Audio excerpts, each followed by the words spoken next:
and greetings from Chicagoland. I'm Munira Zahabi, the Niche Navigator, and welcome to Munira's Musings. I'm your host, podcaster, author, coach, and international speaker. Each week, I bring you insightful conversations with extraordinary individuals who share their unique perspectives and stories. Join me on this captivating journey as we explore new ideas and inspirations. Now, let's dive into today's episode with our special guest. Greetings from Chicagoland. This is Munira. Welcome to another episode of Munira's Musings, where we explore the unique stories of our incredible guests. Our guest today is LaDonna MacAbee, all the way from Texas. Hi, LaDonna. You're muted. Hello, good morning. Hey, everyone. Good morning, everybody. So thank you for joining us today. You know that this episode is amazing because each episode that we bring a guest into is not only designed to highlight their journey, but also to uncover valuable insights that we can all learn from. And through their experiences, we aim to inspire, educate, and empower you in your own path. So sit back, tune in, and let's dive into further conversations that matter. All right, so LaDonna, tell us a little bit about yourself. Sometimes I feel like I'm just starting my journey on this world because every day is a new journey for me. I have been married to my high school sweetheart for over 41 plus years. We have two beautiful women in our life, our daughters, and they have blessed us with 4 wonderful grandchildren. And that's a blessing within itself to have a family. And many, many years ago, my husband and I decided when we started our family that I would be the one to always, if needed, would be home for them, with them, and to keep our household together. So, after school and college and all of that, I did come back home from the work field, and I've been home 35 plus years working as an entrepreneur of some kind, and it's been wonderful. 35 years as an entrepreneur. Tell us about all the ventures you've done. I have been in marketing. I have done magazine, newspaper. I've had brick and mortar businesses. I just retired my 20 plus years of e-commerce. I was just getting a little bit aged to be able to move heavy boxes around because I used to buy out stores and resell merchandise. And I did that for over 20 years to help with a grandbaby that just turned 19 this month. So I've done a little bit of everything, and it's been amazing. What I love the very, very most is helping others start a business, build a business, step up to that next ladder in their business, in their entrepreneurial space. I love helping others. This is amazing. As an entrepreneur, you've done a lot of things. Why didn't you just stick to one? Why did you have to keep moving? Because it's like, for me anyway, and I think for so many people, is what if I add something onto my business? What if I add this to my business and expand this to my business? And then you find what you really love doing, and then you still teach what you've known in the back of your mind because you have those skills. And once you have those skills, you can keep teaching it over and over again. But I feel like we always want to expand our minds and do more, do better, so that we can help others do more and do better. So, in your opinion, should an entrepreneur enhance their business like you've been doing, or should they just do what they have been doing? I believe every person is a little different. Some people are very happy selling coffee mugs for the rest of their lives. That's what they love to do. So that's what they do. And that's all they want to do. And that's great, as long as that's what makes them happy. And they will look at life as being fulfilled. But if there's ever that notion, Munira, that you think that you will regret not trying something, then what if? What if? I never want to be that what if girl. I always want to try that next level if it's possible, if it makes sense. I'm 59 years old. I'm not a bodybuilder. I'm not going to start now trying to be a bodybuilder because it's probably outside of something I really could accomplish. But on the other hand, some 59-year-old women could be a bodybuilder because they are physically fit. That's what they've done their entire lives, and they want to build more and build more. That's great. So what I'm trying to say is that everyone's a little different, and you have to look at yourself inside and out and say, is this for me? Is there something else that I'm called to do? Okay, so you know that we are sharing this with all of the entrepreneurs out there, or there are some people who are thinking about starting a business, but they haven't started. What advice would you give them? Just do it. Start it. Stop thinking about it and do it. You can start slowly. You can start easily. That doesn't mean, stop your 9-to-5 job that puts food on the table right away. I'm not saying that, but start, and then you can keep building it and building it and building it. So I'm going to act as a devil's advocate because there are people who are going to say, it's easy for you to say. It's easy for you to do because you've been in this realm for years and years. Now, I am starting out. I have a part-time job. I have a full-time job. I'm talking for the people. How do I just start a business? I need a website. I need, to incorporate this thing. I need to tell the state that I'm starting a business. So how do I start right from the beginning? What do I do? What is the first step I take? What I've always done, even if I'm going to add something to my business, is what does that business plan look like? Write it down. Do a spreadsheet. Do a doc, however you want to do it. For me, my most creative time is getting a cute little notepad like this and just start writing down my ideas, okay? And then put a budget together. Put a budget. How much do you think it's going to cost you to start your business? Just a little bit. Do research. What's out there? If you want to sell red ink pens, you need to look at your market. How many other suppliers are in your area that sell red ink pens? What can you do different to that ink pen to make your buyers want to buy? Because you want to be unique in your business, whatever business it is. If we could all think of something that was unique, we would all be millionaires. So that uniqueness doesn't always come easily, but just try to figure out the niche of the red ink pen. Are you going to do gold engraving, free engraving? Are you going to give away 100 ink pens with every 1,000 that they order? Try to do a variation of things that you might be able to do to make that red ink pen unique, different of the way it looks, the way it feels, the color it's going to write, how it's going to feel when the writer is writing, whatever it is. Try to figure out what the supply and demand is going to be, the budget, your ideas, and start. And maybe that is a website.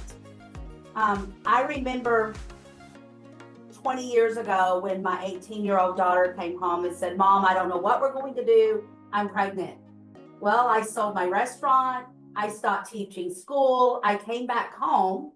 Well, that eliminated 2 paychecks from our home.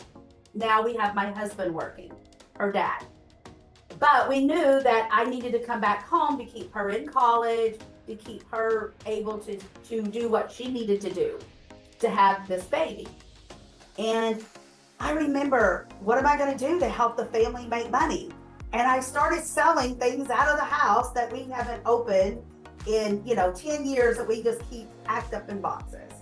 And that became a business. You never know, once you start writing down your ideas, what you're going to come up with, what you want to do, what feels right for you and your family, what feels right for the time in your life right now, and what feels good in your heart. I feel like we need to really feel what feels good on the inside, not just on paper. And so keep that in mind when you're trying to make those decisions. But the main thing is start somewhere. Right. Okay, so that's a good idea. So write it down and then figure out your budget. Now, what is the least amount that you've put into a business and said, this is my business? Well, I remember, it seems like a million years ago, I remember me saving up, my husband and I saving up $1,000. Now, this was a million years ago, again, $1,000 so that we could buy a used, let me back up. We would rent a printer so that we could print out a real estate magazine. And that's when everyone was selling their houses for sale by owner. Some real estate, but a lot of people were selling for sale by owners. We started our own magazine with $1,000, and that was just to be able to get paper, do some marketing, pay the printer for the first magazine that went out, and then we kept saving money. And we made no money for like the first 3 or 4 months because we put everything back into the business. Because I had to go out and sell the ads to the people that had property for sale in the newspaper. So yes, some businesses, if you want to go out and buy a McDonald's, it's going to cost you a whole lot of money to get ready. Then you're probably looking at loans. But I know when I first started, I did not want a loan from the bank. And I will tell you, to this date, the only time I've ever gotten a loan was when I bought our 3 restaurants a million years ago. But besides that, I never got a loan. I just saved up enough to get started and then kept building onto it. That's amazing. Okay, so I like the fact that people love to say, so if they are writing these ideas down, they need to start thinking about budget and then think about the fact of how much they would need to siphon in. I know when I started my business, especially in the podcasting, I didn't have a mic. I used the laptop mic that it came with. Wasn't great quality. The camera wasn't that great, but it did the work. It wasn't clear the way I wanted it. Today, you have amazing, sophisticated cameras that come with the computers anyways, but you have to have enhanced equipment as well. But you don't need all of that, right? We understand that. But what is your idea? What is your big thing that you sell? For me, I feel like, first of all, it doesn't cost you anything to have Facebook as long as you have internet.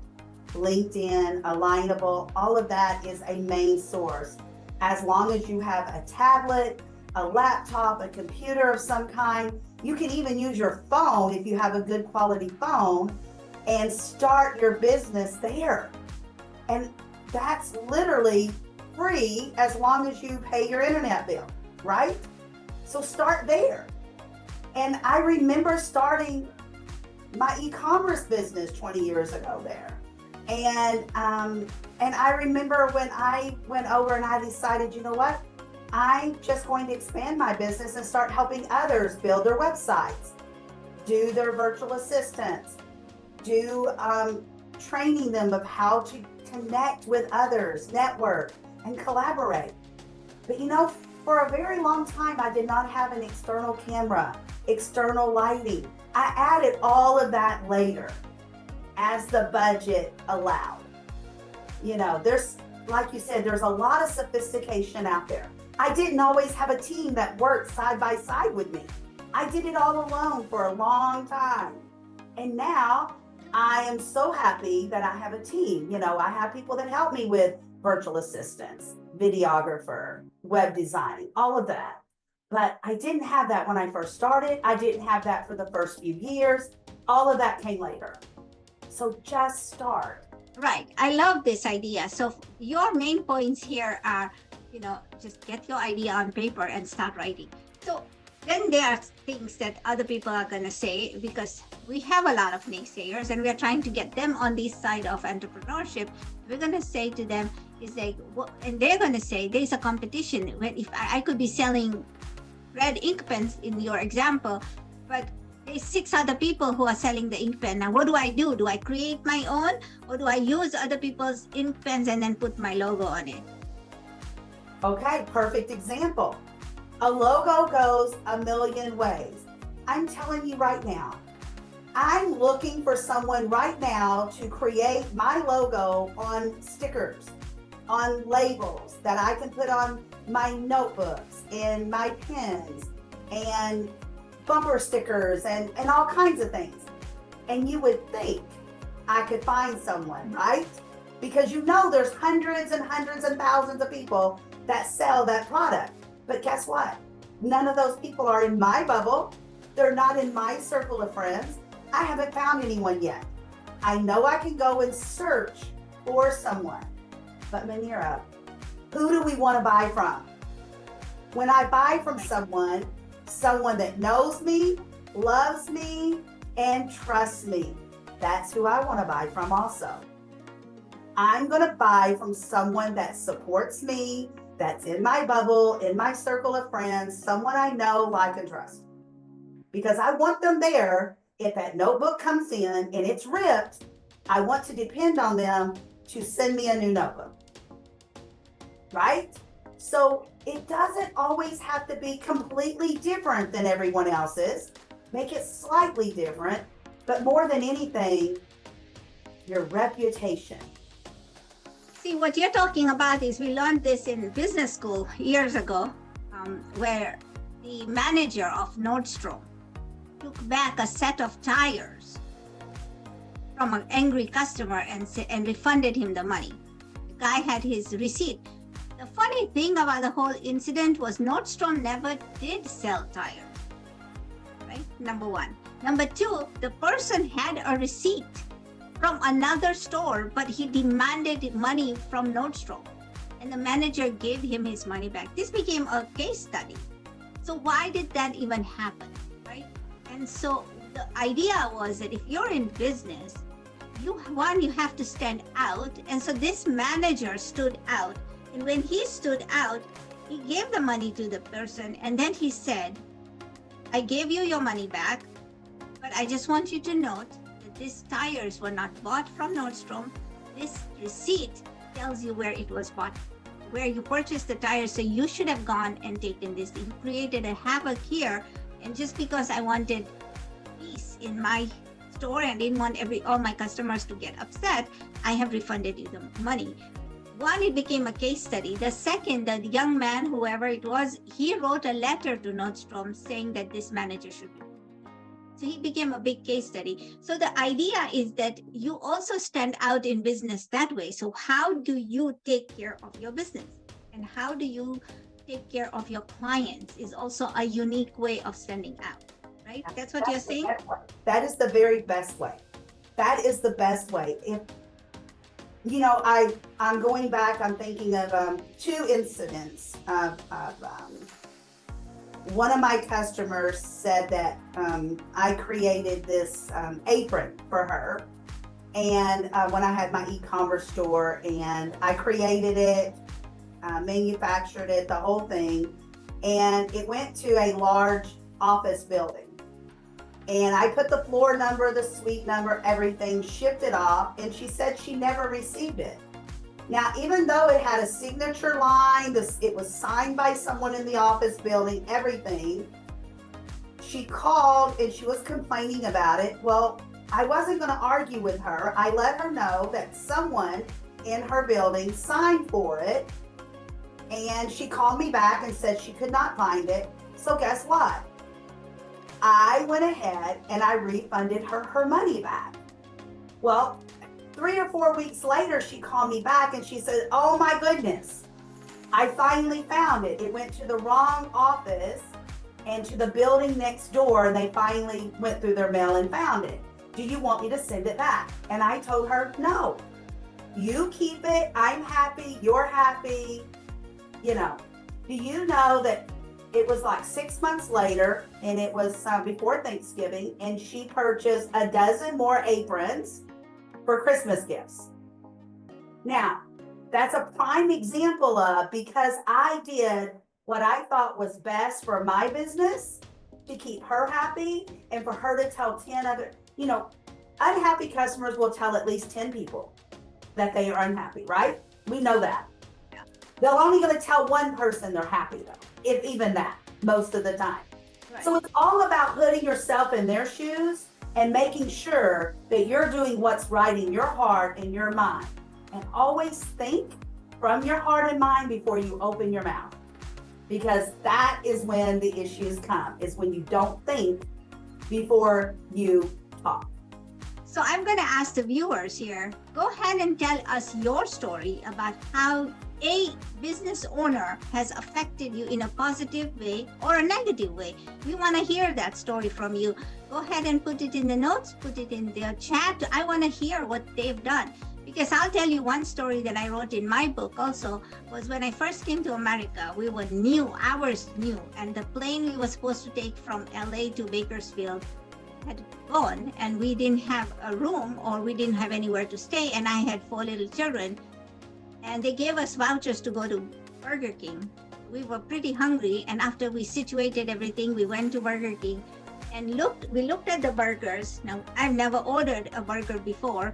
I looked at it and I said, I want that one. And then what I got was burgers wrapped in a piece of paper that did not look like the picture at all. So I went back and I told the manager, I said, I ordered that and you gave me this. And he goes, the young lady in the front, she argued with me. The manager heard me and he goes, how long have you been in America? And I said, we just came, maybe, about 4 hours ago. And he goes, okay, so have a seat. He gave all the kids toys, the child toys, and he says, have a seat. He made new burgers for us and he brought them in a plate for us. And I don't remember his name. This was almost 30 years ago, but I don't remember his name, but he changed that trajectory in my mind. But he changed it because he gave us fresh burgers that didn't look like a squished thing in piece of paper. We put them in a plate and he gave them to us, and it just changed my whole thinking. And I still tell this story because 1, I don't remember him, but 2, he gave me hope in people. So what is your story? I want everybody, if you're listening to this, I want to know what your story is. And so LaDonna, you've done a lot of things, you've got a lot of stories, you've got a lot of experience. How do people find you? You know what? I'm very easy to find. Number 1, I'm all over social media. You can Google my name, it comes up. My website is LaDonnaMacAbee.com, very easy to find, and you will see so many things that I do to help others build their business. That is what I'm here for, is to help you and you and you build your business, start your business, climb the business ladder one step at a time. Well, with someone that cares. Thank you so much. So ladies and gentlemen, now you have a person who is ready to help you. All you have to do is jump into the sea. Dipping your toes in this water isn't going to help. Winter's coming, it's cold, but just jump in and enjoy the ride, because I'm not saying that it's easy. Entrepreneurship is never easy. There are days when you want to pull your hair out even. And every entrepreneur has gone through this. There's self-doubt, there's procrastination, there's things where you're going to just say that I don't want to do this anymore.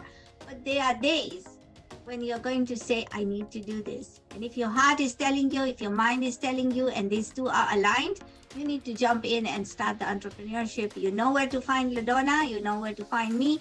If you need any more pushing, reach out to us.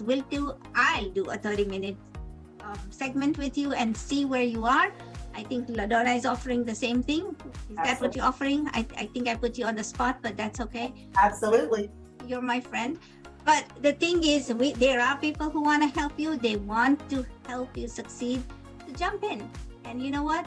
You never know where this journey is going to take you, because it can open a lot of doors. Until next week, ladies and gentlemen, please like, share, and subscribe to our channel.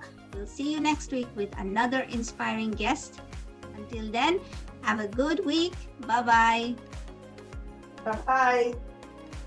Thank you so much for tuning into this week's episode of The Niche Navigator. We hope you enjoyed the conversation as much as we did.